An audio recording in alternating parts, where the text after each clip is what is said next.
Our pioneering householders have some smart kit installed in their homes that has been developed by our partner, Stemy Energy.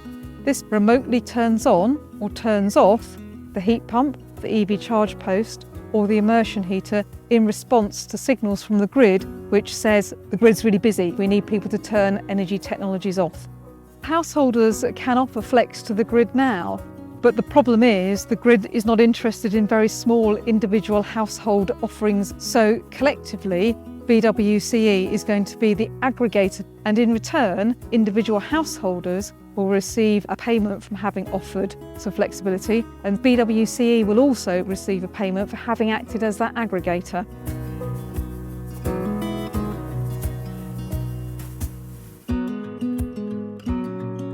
What we had installed in the home is a box called a Woody box, which controls the water heating using the immersion heater, and we can control using a smartphone app. We've been looking at ways to make our dwelling more environmentally friendly for a long time. So we've done various things in the house, and we're still in the process of making it more ecologically sound. And I found out probably through Facebook, I think, that there was this project happening, and I attended a meeting in town and I was ready to sign up.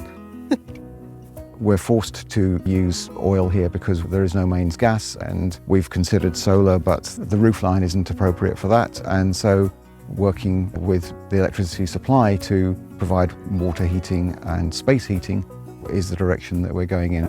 We're actually not using any oil at the moment. So this is a good trial, how long we can survive just with electricity. Well, I'm very pleased to say I've got an EV charging point on the wall here, and that's been installed as part of their Flex Community scheme. I've been a member of BWC for a while, and we get newsletters from them, and they're explaining about the problems of energy production and energy consumption being out of sync. So that made a lot of sense to me, and that's why I decided to sign up. We have a green energy supplier, but when there's a high consumption rate, then the grid have to use non-renewable sources, and that's what we want to avoid, not using fossil fuels. Also, we've got solar panels at the back of the house, and this scheme will enable the car charging to take place at times when the sun's shining.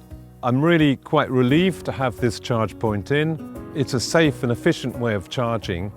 Before I had it put in, I was just using a 3-pin plug extending from the house, and that is a risky way of charging the car, so I'm pleased with this result.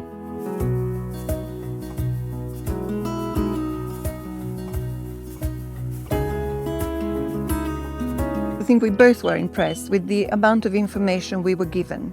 The lead times were short, and whenever something went wrong, there was always someone to get in touch with, and the intervention would be almost instant or the next day. We never felt abandoned, and we were able to provide feedback. But as far as interacting with the system, we barely even think about it now. There's hot water when we need it, mostly. Mostly, yes. We were aware that it was a trial, and so we were happy to be part of it, hoping that in the not too distant future it would benefit the wider community. If you care about the community and the environment at large, then I see no reason not to join. I read quite a bit from BWC telling me what was going to happen, and I found very helpful some little videos, clips explaining what the issues were. How it's actually turned out is it's just out of range of my router, so I've had to have an extension lead actually in my shed just there. Apart from that, it's been fine, no problem at all.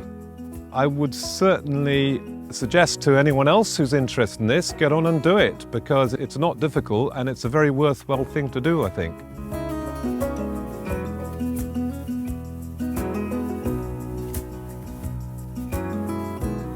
The next generation funding has been absolutely valuable for us to kickstart this whole project, getting our Flex Community pioneers involved, working with our partner Stemy Energy, who have been providing the digital side of things. It's almost like we are creating a power station of people together.